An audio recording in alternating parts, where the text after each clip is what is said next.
आज IRB infra में action की बड़ी वजह क्या है, अगर आप ये सोच रहे हैं तो वो वजह लेकर आई है नूपुर हमारे साथ है इस वक्त।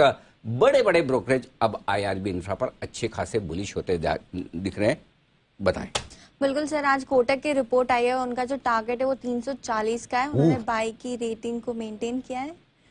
तो हाँ 340, हाँ अच्छा 340 तो नजदीक, अब तो आ ही गया, अब तो आ ही गया। अच्छा, तो उन्होंने बाय के कुछ टारगेट 340 कर रखे, बताइए क्या खास कहा है रिपोर्ट? बिल्कुल, उन्होंने कहा है सबसे पहले जो टोल कलेक्शन है वो काफी ज्यादा इंप्रूवमेंट वहां पे उनको दिख रहा है, और पिछले 6 महीने का एवरेज अगर निकाले तो करीबन 38% की ग्रोथ वहां पर दिखी है। तो मंथ ऑन मंथ बेसिस पे आप देखेंगे तो वहां पे कंटिन्यूअस ग्रोथ है। इस बार भी नवंबर के मंथ में करीबन 39% की ग्रोथ दिखी थी पिछले साल की तुलना में।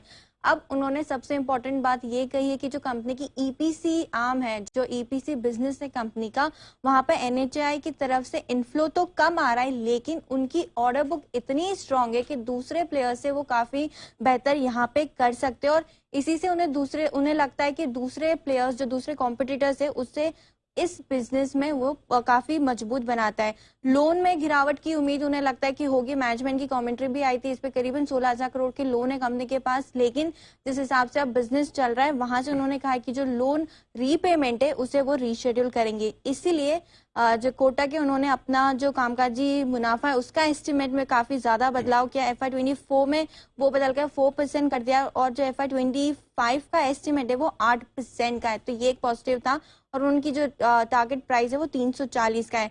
थोड़े दिन पहले वेंचुरा की भी एक रिपोर्ट आई थी जहां पे उन्होंने खरीदारी की राय दी थी, और 2.5 साल का जो लक्ष्य दिया था वो 729 रुपए का दिया था।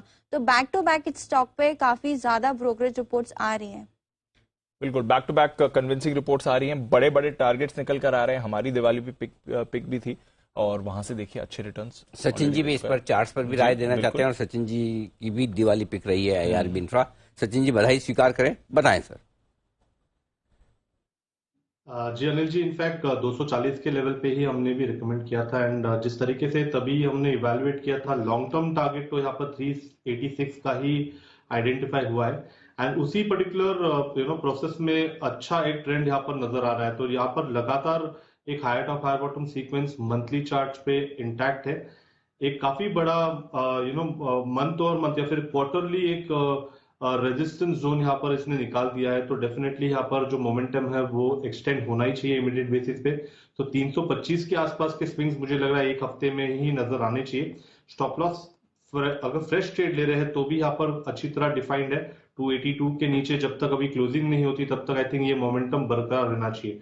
सो जरूर खरीदारी करनी है आईआरबी में, एंड फाइनल टारगेट मुझे लग रहा है 386 का होगा, जिसके लिए भी मुझे लग रहा है ये पर्टिकुलर स्टॉक अपने पोर्टफोलियो में होल्ड किया जा सकता है।